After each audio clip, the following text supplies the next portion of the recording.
Hello there. There's a word in law that is so fundamental. It has become a cliche. Often, we all use it without pause to consider its actual legal meaning. That word is suspect. Who is a suspect?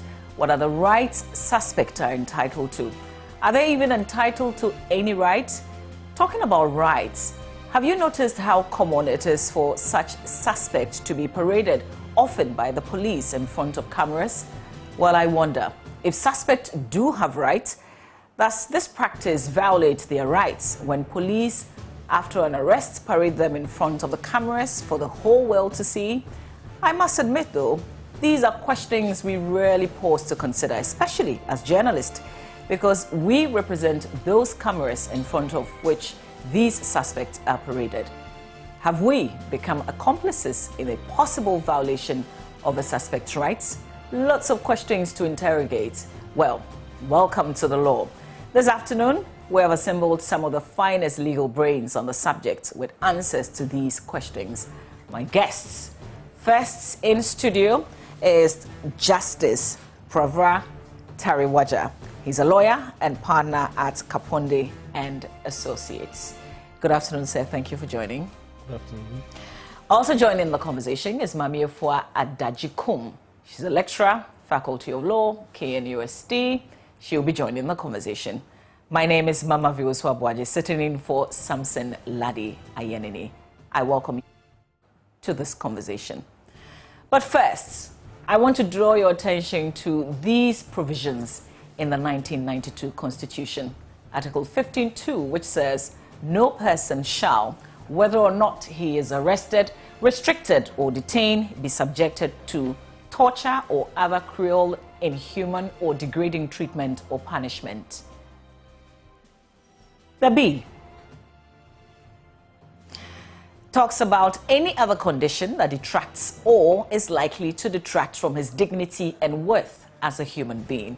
And Article 19.2c says a person charged with a criminal offense shall be presumed to be innocent until he is proved or has pleaded guilty. So with these provisions, let's get to the very first question, and I'd like to put that to you, Justin Tariwaja. So the constitutional provisions that I read out there are quite clear. What's the legality or otherwise of revealing the identity of suspect in front of the cameras then? The same constitution from which you read that provision says that a person arrested is just that, a suspect. He is presumed innocent until his guilt is proven in a court of law. And at that stage, it is either or. Either he may be convicted, or either he's convicted in court, or he's set free. Now, and even before we get to court, at the time he's arrested, he's just a suspect. It is when the police investigate and they get enough evidence tying him to the crime, then they change it from a suspect to an accused person.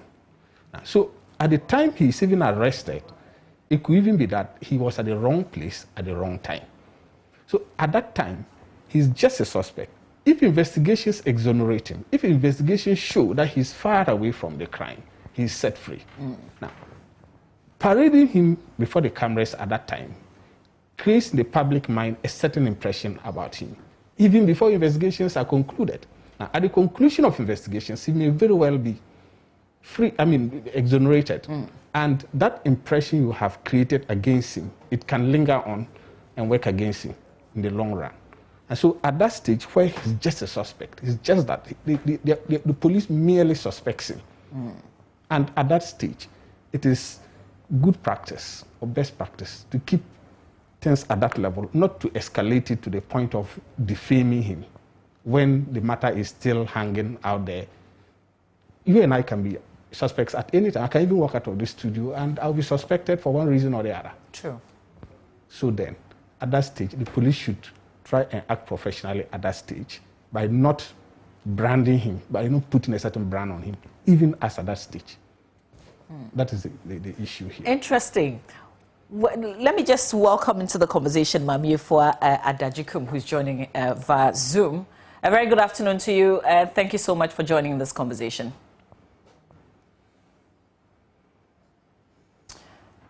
Can you kindly unmute so we can hear you?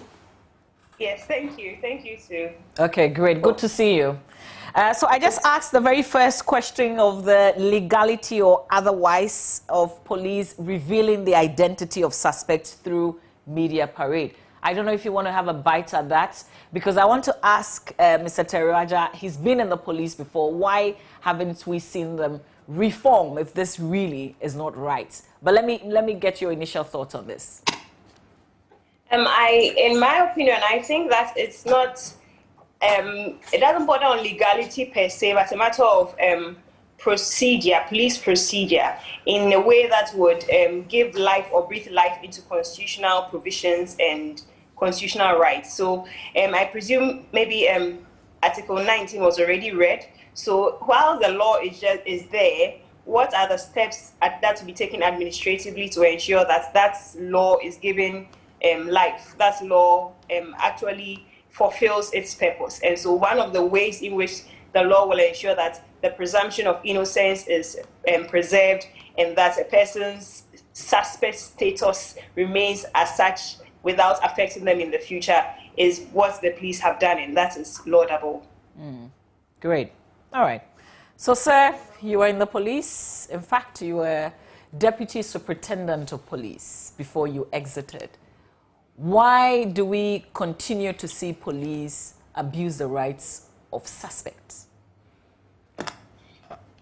in the manner that we've described?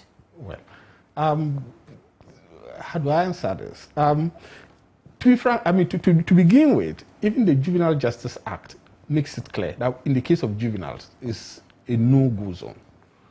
So, just as my colleague said, it's a matter of how the Constitution is operationalized. And when it comes to the Juvenile Justice Act, Section 3 makes it very clear that from arrest to investigation to the trial of juveniles, all of that must be outside the public glare. I mean, the media shouldn't come in to expose and show the identity of the juvenile. So in the case of juveniles, it's very much clear. Now, the issue is for adults who are facing criminal justice outside juvenile justice. That is where it's a bit of a gray area, but not completely gray, because there have been instances where, in our law, let me explain it this way. In our law is made up of the Constitution, then there's legislation, and then there is case law. Case law refers to cases that have been decided in the courts. There have been instances in our courts where people, just suspects, have been paraded in the media and branded as if they were convicts. And it's a bit defamatory of them. Some of them, after the process, have been exonerated. Nothing ties them to the crime. They have never even been charged, let alone being tried before they are even convicted. Some of them have taken these cases to court, and they have won, because you have tarnished their image at that stage. So when it comes to some of these issues, I think even the courts are informing the police that what they are doing on some of these issues are wrong. And so when it comes to police reform, reform can come from the police administration itself, and sometimes the courts, through their decisions, can compel the police to reform. So some of these things can go way back to the colonial era, where human rights were least respected, and our police has that history. It takes a while to reform.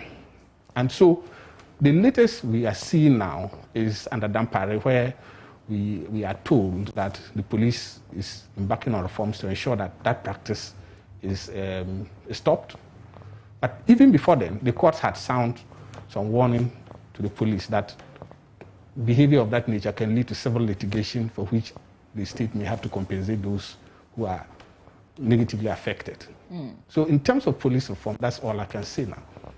Except that my question was, if this is clear, maybe Mami could continue from this point. If the provisions, particularly in Article 19, is quite clear, and we didn't have to get someone to go to court to seek any interpretation on it, then why haven't we respected it?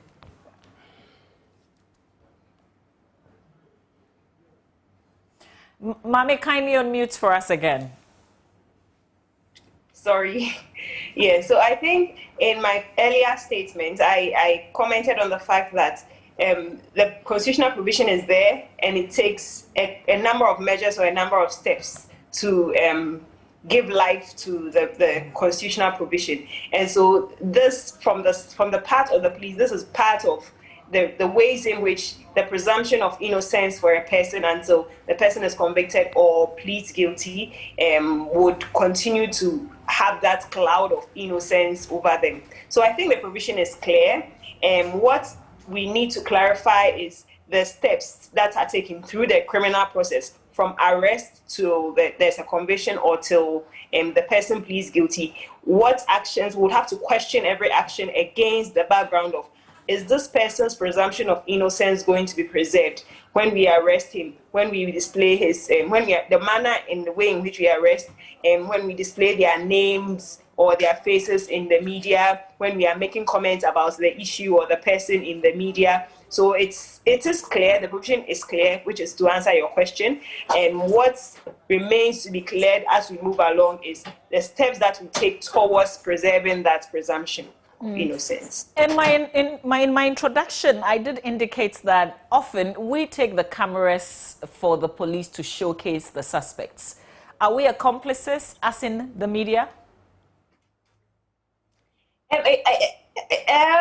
Loosely speaking, I would say yes for ignorance, but then there is also ignorance of the law, which is no excuse, but the ignorance of the fact is not. But I would say that it all comes down to educating everybody to make the media know that yes, you can bring your cameras, but you should not you should not show this person's face. You should blur out this person's face, or you should give this person a pseudonym. Because I think in the notice that I read, they said it's just not their faces, but their identities that are going to be kept out of the media space. So I think pseudonyms too would even apply to that.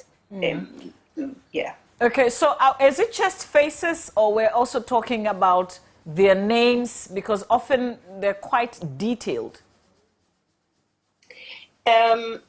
Like I said, in the police notice that I read on Facebook, on their official page, they said they are not going to show their faces and their identities. So the identity, I think the most basic identity of anyone is their name. So, but then later on in that same notice, they mention instances where they would release the name, for example, if the person is a suspect that they are looking for or otherwise. So I think we are starting with their face, so that even if you release their name, people cannot match the name to a face. But from their notice, they also mentioned, or they spoke about identities, which the basic identity of any person, apart from your face, would be your name. Okay. I was just saving the bit of the police announcement of their intention to not show the faces of suspects. I was just going to hold on to it a bit, but you've gone there. I was just asking what the standard is, the standard practice. So maybe I'll let you take that. What's the standard practice? I was reading that in Nigeria, they've taken some reforms so that they're not parading their suspects, particularly, I think, in Lagos. What should we be doing, away from the intention to not showcase suspects? Police work is regulated by what we call the police service instructions. These are rules of procedure, administrative rules of procedure that are supposed to guide the everyday policeman on what to do every step of the way, from arrest to the time a person is charged and everything that happens at the police station. So it's basically like the Bible of the police.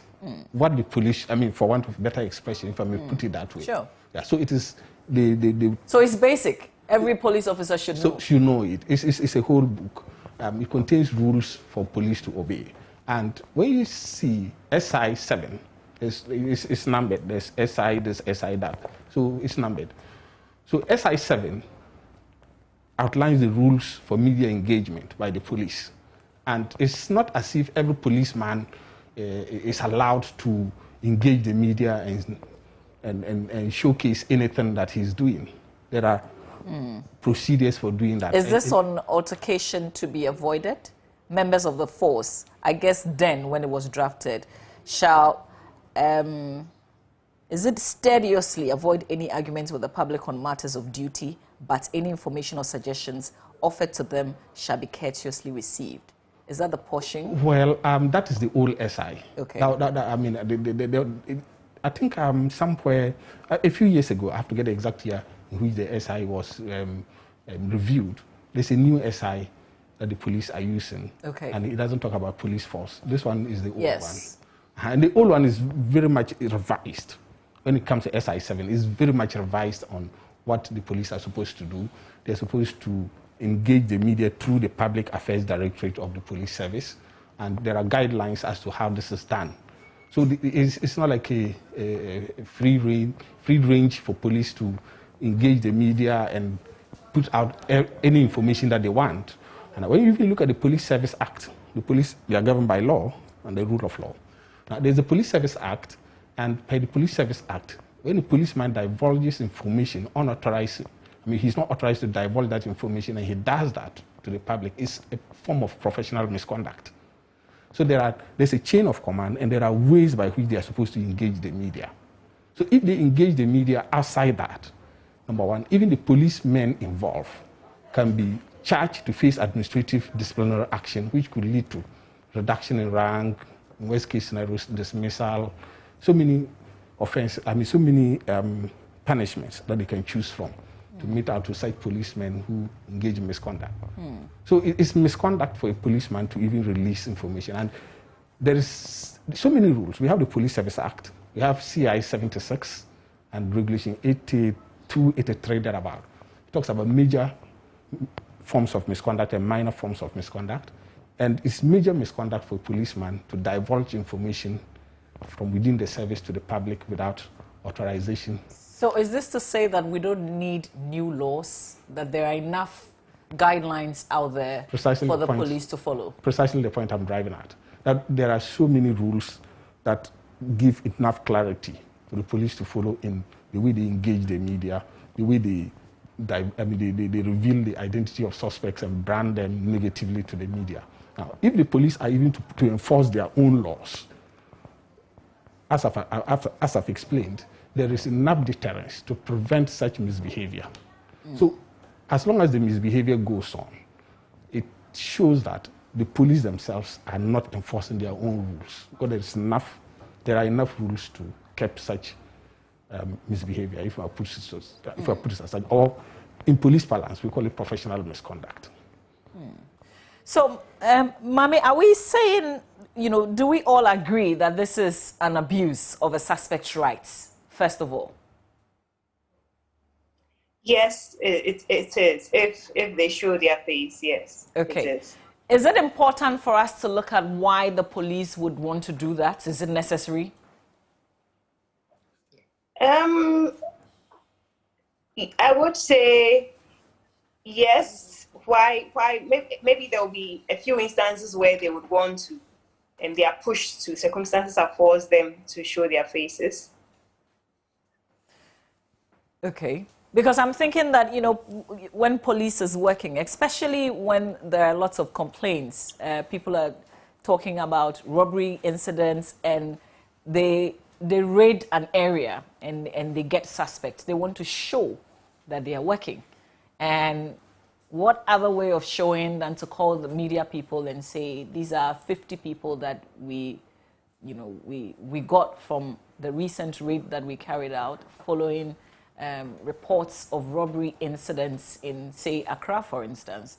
So if they are restricted from working in that manner, how else can they do it?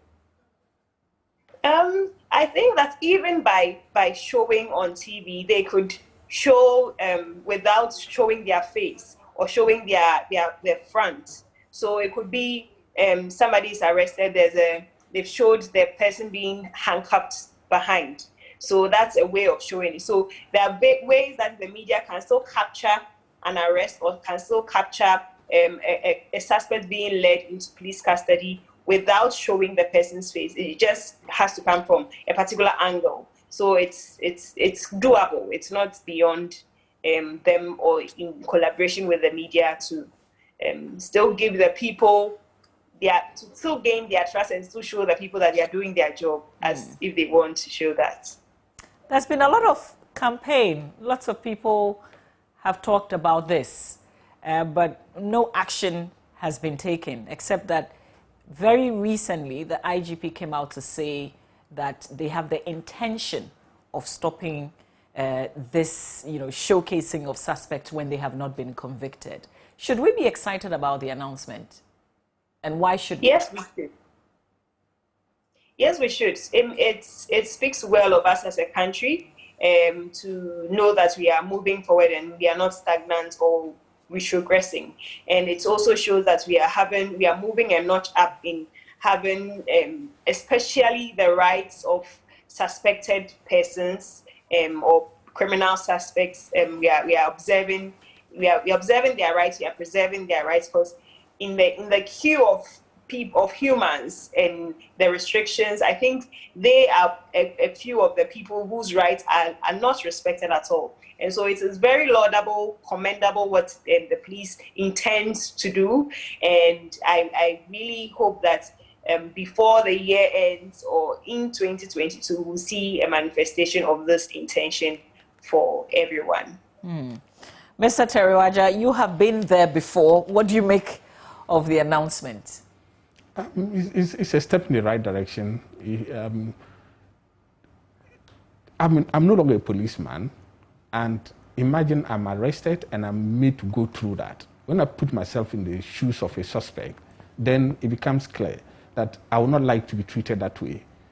You may be, as I said at the beginning, you may be arrested because you are just at the wrong place at the wrong time, and the police may believe that you, at that stage, that you are implicated, and they go ahead and publish you in the media. Everybody is seeing you in a particular light, and at the end of investigations, you realize that they were completely wrong, because then fingerprints and other telltale pieces of evidence leads you far away from it, and it rather points in the direction of somebody else, and the person eventually is charged, convicted, and you have been damaged already.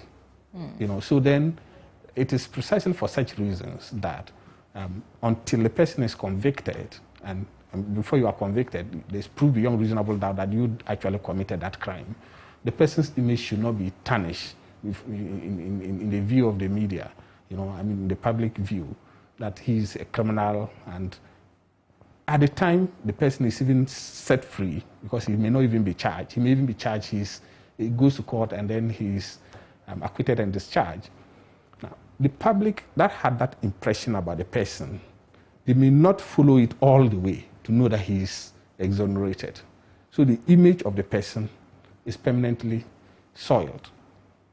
And that is why the police should avoid such conduct. And so I think it is a step that should be welcome, and we look forward to more professional policing in the future with such steps being taken.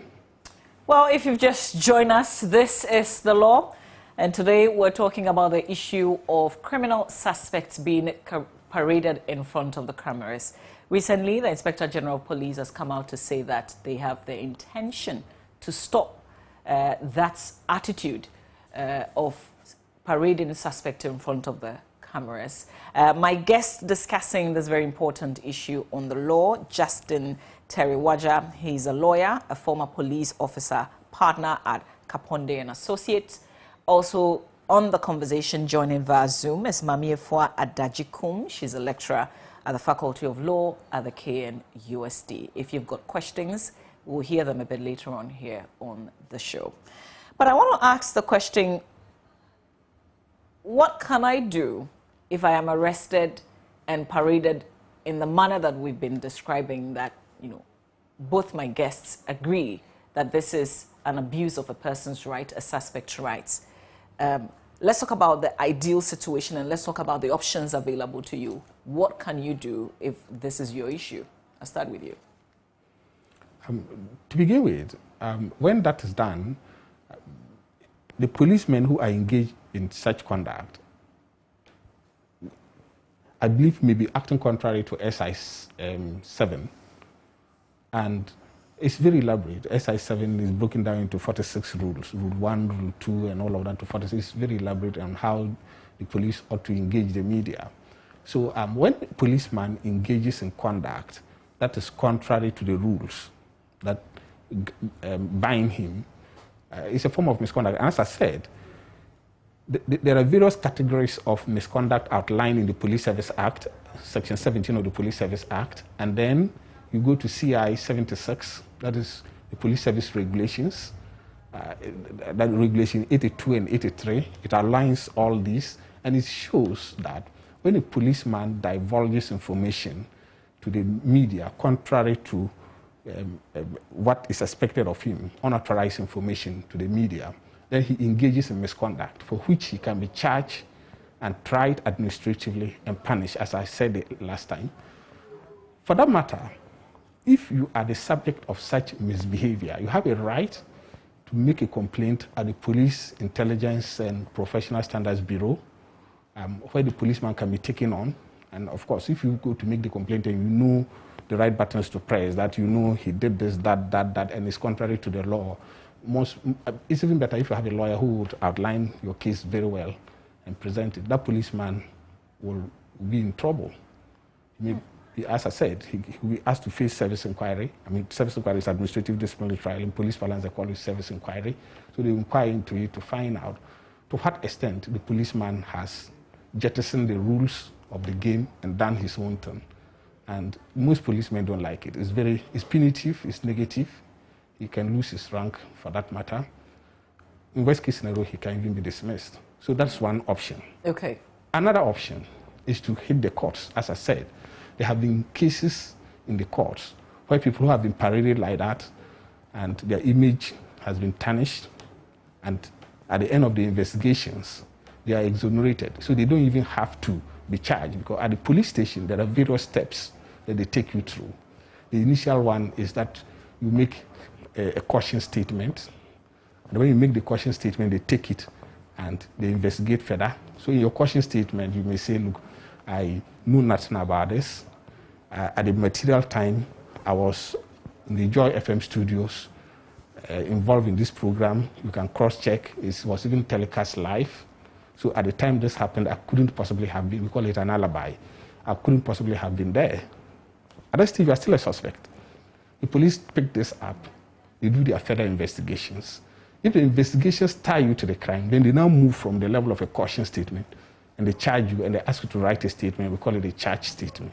Now, from the caution statement where you are just a suspect, is when they charge you, then you are now an accused person. So when you give your caution statement and the police do further investigations that show that you can't possibly have committed that crime, you are set free. And they look for the real person who committed the crime. They dig deeper, and there are cases they never get the person. There are cases in which they get the person and they charge him and they have enough evidence to nail him and jail him. So at that stage where you are just a suspect, you're given a caution statement, the matter is still under investigations. Why should you be presented to the media as a villain? You're not a villain at all.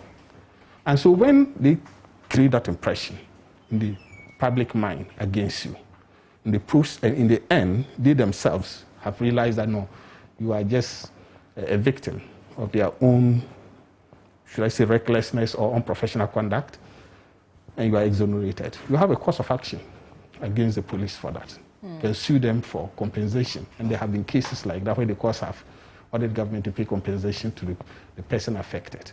And I think this is what the police are now living up to, trying to make sure that they avoid such unfortunate situations. So when you are the victim of such unprofessional conduct by the police, apart from making a complaint to the police misconduct unit, that is PIPS, where they investigate and discipline the policeman involved, you can also sue for compensation.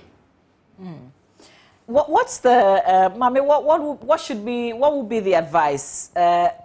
Should you wait for what they've arrested you for to be concluded before you press your own charges for how they've treated you as a suspect, or can you do it along, even as they're, still taking you on as a suspect? I think you can do that concurrently. So while your trial is going on, because it's a procedure, or it's your right that has been infringed on, and it doesn't have to wait for a conviction or anything otherwise. So you can send your issue to the court while that is going on. But then if, like you asked initially, what would you do between reporting to the police and going to the court?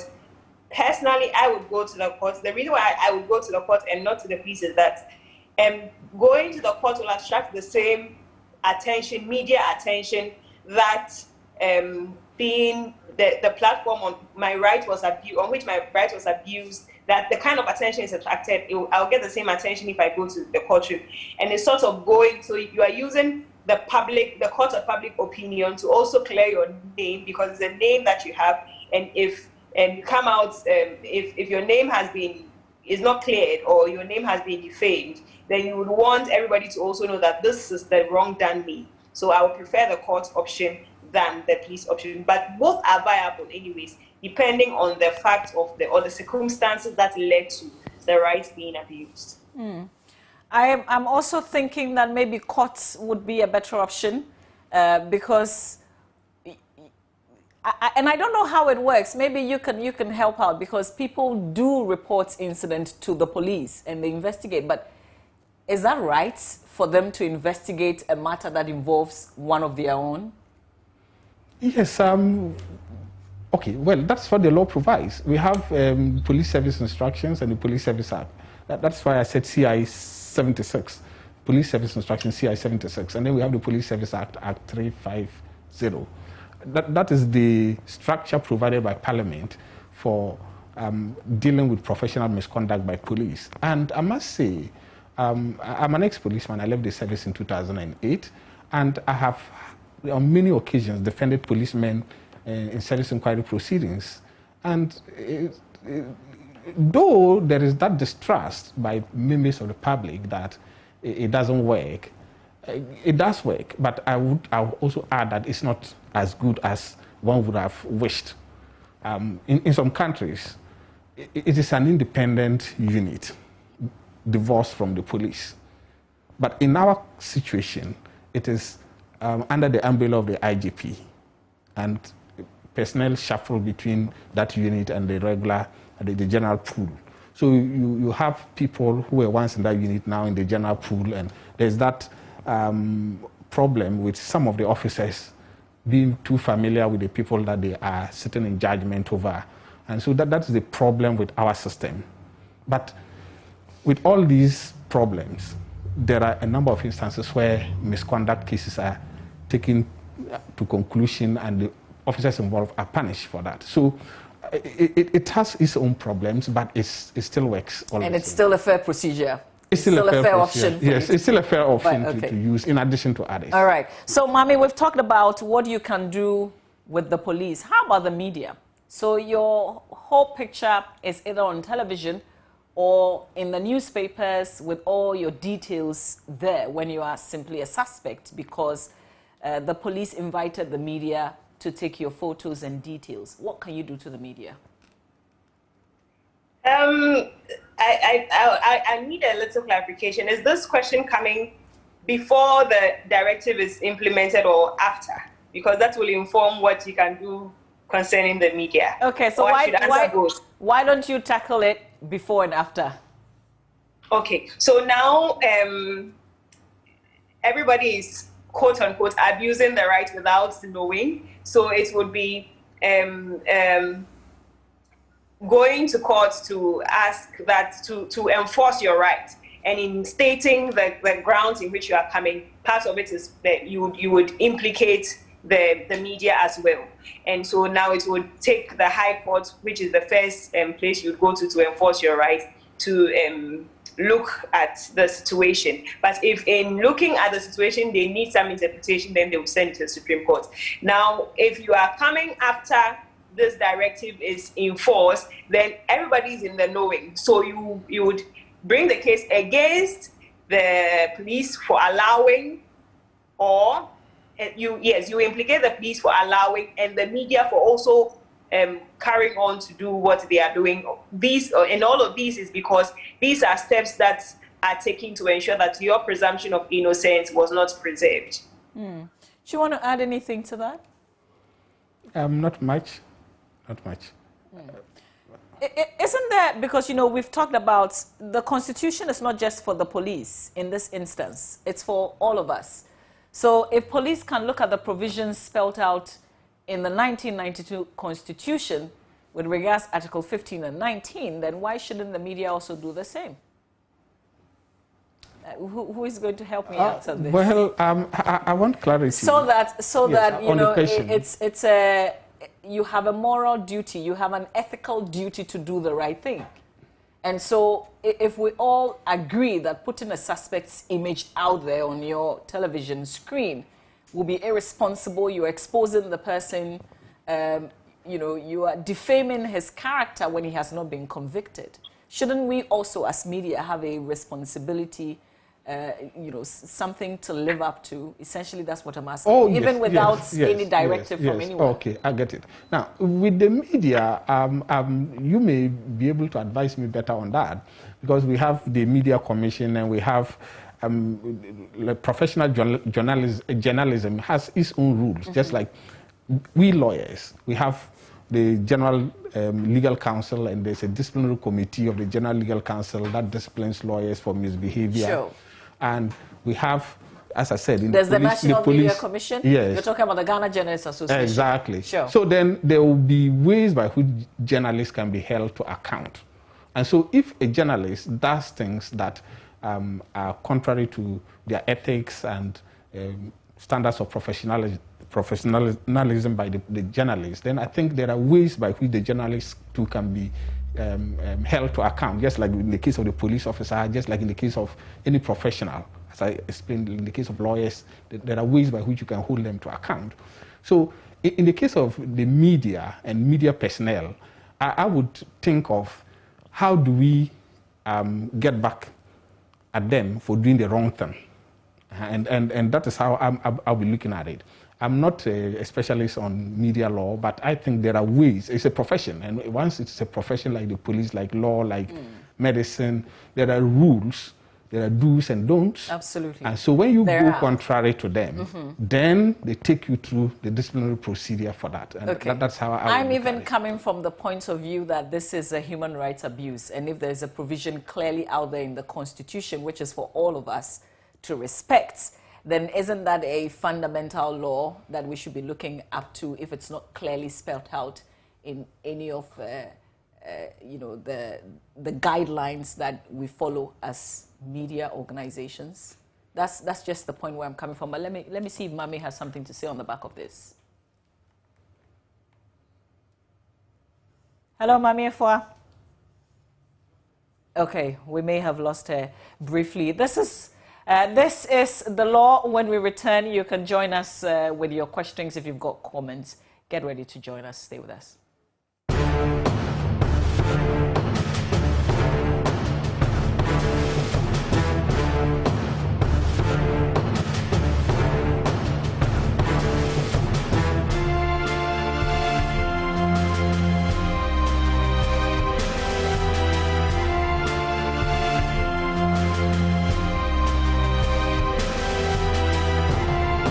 This is the law. Question we're asking today is parading suspect in front of the cameras wrong? And I think largely we all do agree that that is wrong.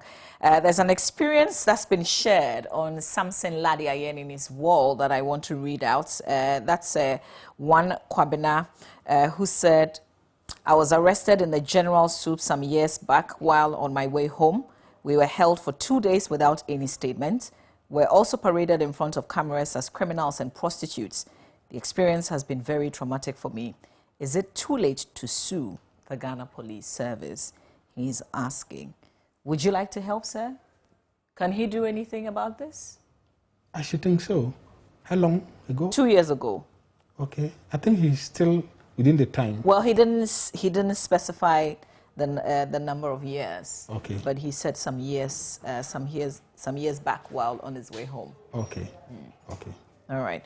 Well, my guest in studio, Justin Teriwaja. He's a lawyer. He's a former police officer himself. He's a partner at Kaponde and Associates, and also helping with this discussion is Mami Efua Adajikum. She's a lecturer at the Faculty of Law at KNUST. We lost you briefly, but you are back, and we're happy about that. So at this point, if you've got questions or comments, kindly give us a call, 0302-211-69102. Those are the numbers to call, 0302-211-69102, so that you too can join the conversation.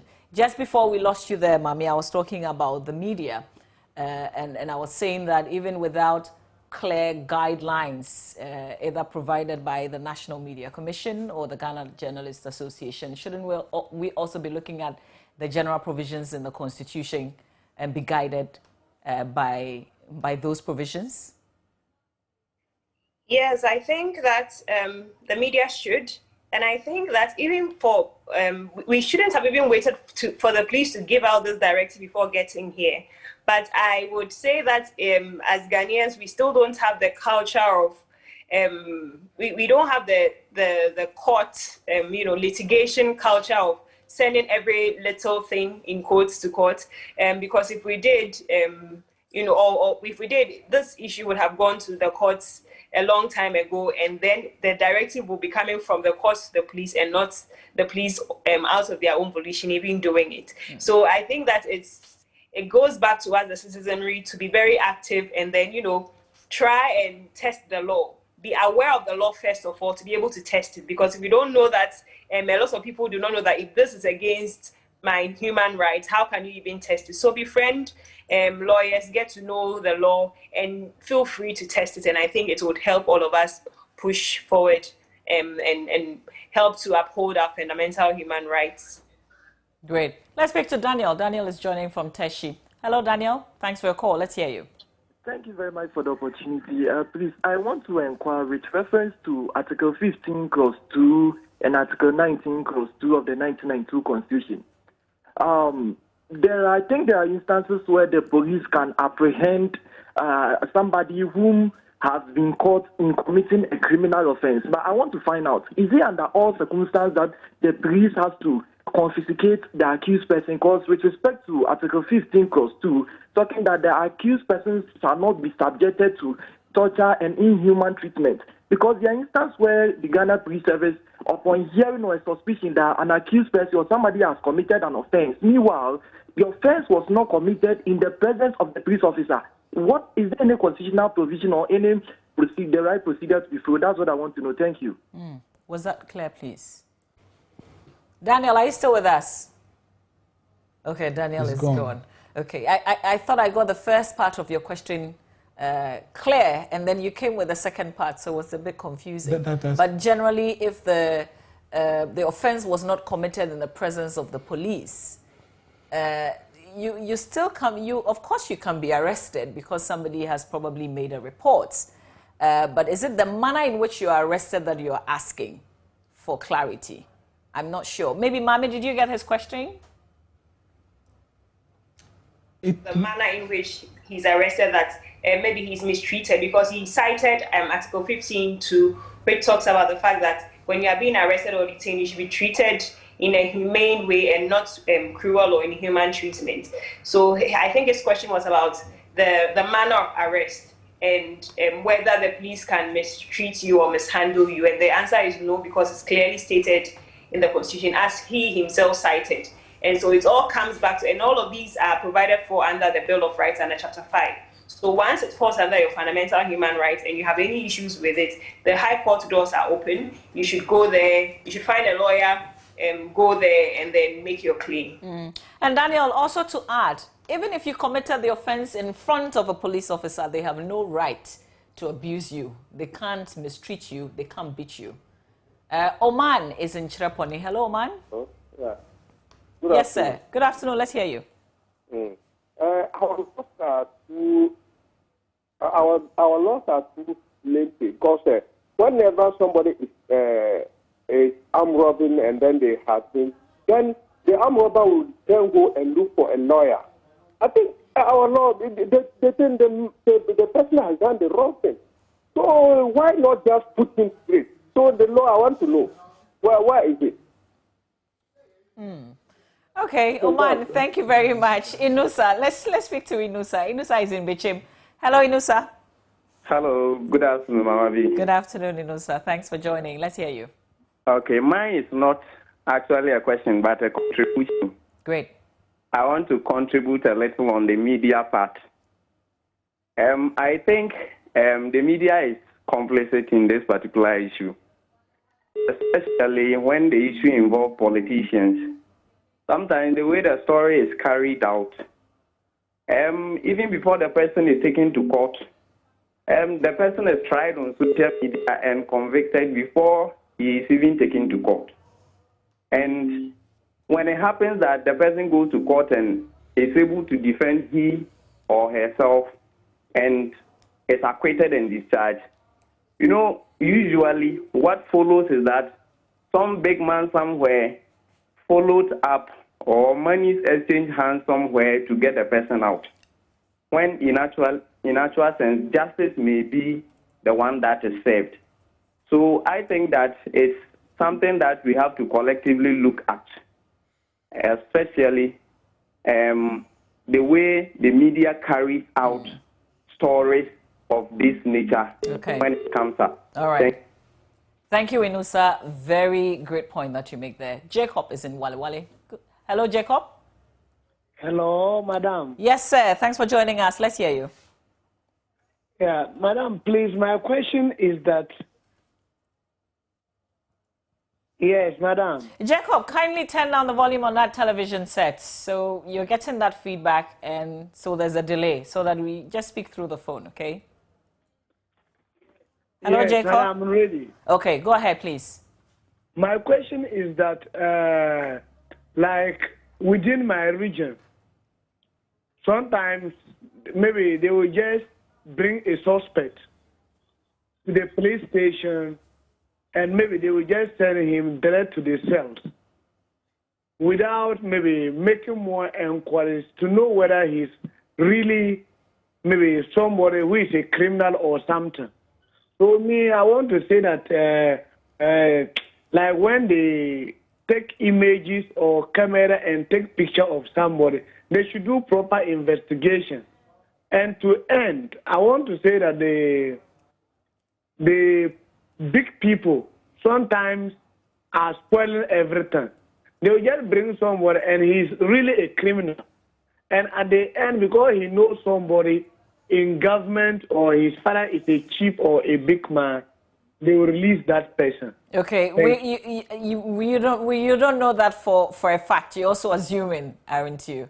I think it's the same thing that we're speaking against, except that what you've said is also contributing to it in another form. But thank you very much for sharing. Bawa is in Yendi. That'll be our last call. Hello, Bawa. Hello, Bawa. Hello, Bawa. Yeah, hello. Yes, sir. Please make it good afternoon to you. Good afternoon. Please make it quick. Yeah, please. My worry is always like, hello. Please, can you hear me? Yes, I can hear you, Bawa, but you have to turn down the volume on the television sets. Okay, I've done that. Okay, good. My worry is always that instances where we get suspects like that, and then we'll parade them and take pictures of them. At the end of the investigation, most of them come as being exonerated, and then they are not given the opportunity to put them on the media again for people to see that what they were saying was actually a suspect. And all you know, all people will be holding the view that this was a criminal who was arrested on so and so day. So I personally think that it is demeaning, and the society and the investigation and the police service will have to do more introspection about it. It is not just about getting someone in an act and confirming that he or she is a criminal and putting it on social media. In fact, Okay, Bawa, I think your point is made. We get it. Thank you very much for your contribution.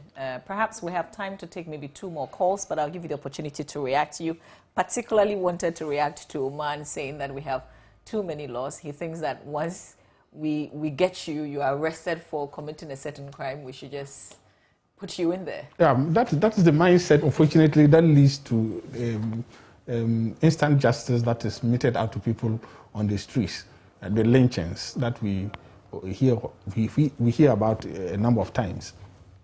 the fact that the person is arrested or suspected or accused does not automatically mean that he's guilty.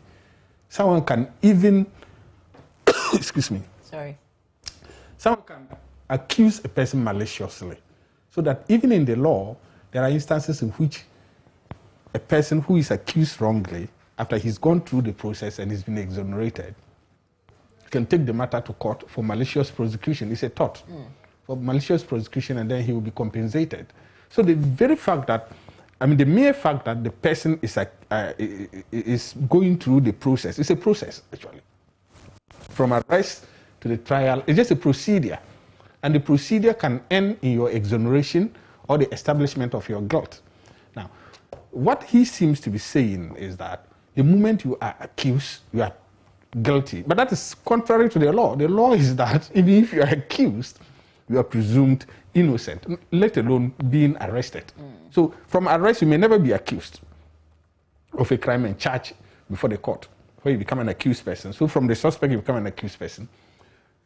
It may just be that you are a suspect and you never get to become an accused person because the investigations exonerate you. Why should you mete out punishment to such a person? When the person becomes an accused person because he's been charged and placed before the court, he is still presumed innocent. The last time I was on the program, I used the case of Joseph in ancient Egypt to drive home this point. And we reading this story from hindsight, several thousand years later, we sympathize with Joseph. But the people living in those times, they perceived him as guilty and he deserved the punishment. Now, do we want to keep Josephian people in our current day and age? That's what the law, that's why the law is the way it is. So we do not Joseph people. I'm using Joseph as a verb. I hope you get what I mean. We don't have people who are innocent being given a raw deal like what happened to Joseph. He was lucky he could interpret dreams and he came out and life was good for him. But he could have just perished like that. And throughout the history of the law, several people have perished needlessly through the criminal justice system when it is skewed negatively against them. And that is why the rules are the way they are. So that we give the person a fair chance. If the evidence nails you and you deserve punishment, it is now given to you. If the evidence sets you free, you go. So the very person who made that call, if he happens to be caught in the web one day, it is only then that such people then begin to appreciate these rules until they are caught. But you don't need to face the music before you begin to appreciate. Just put yourself in the shoes of persons like that, and then you can begin to make sense out of the presumption of innocence until indeed you're proven to be guilty. Mami, I'll take the final words from you on this subject on the back of the calls that we've received as well. Yes, the first thing I'll say to add to what has already been said is that the law tries as much as possible to be a fair judge, and that is why everybody is considered to be innocent and to proven guilty. The law thrives on evidence, and so you need to prove for somebody to be convicted or otherwise. And then I would also want to say that the directive that is going to be done by the police is commendable. It is a step in the right direction, and it is great. It shows that we are getting to the place where we respect our rights and that we uphold the rights of every Ghanaian. And those would be my final words. All right. And for those who are considering, because of the discussion that we've just had, that your rights was abused, well, here's the thing. There are some limitations with the time. 6 months limitation for human rights actions and 2 years limitation for tort of defamation. Think about it. But also, as always, to understand what we've just discussed, put yourself in the shoes of a suspect, and you and I can easily become suspect anytime, any day. We hope that this has served you well, and we've all learned a few things from this conversation today. My name is Mama Vioso Abwaje, sitting in for Samson Ladia Yenini. This has been The Law. Catch up on old episodes on YouTube and on myjoyonline.com. Thank you for watching.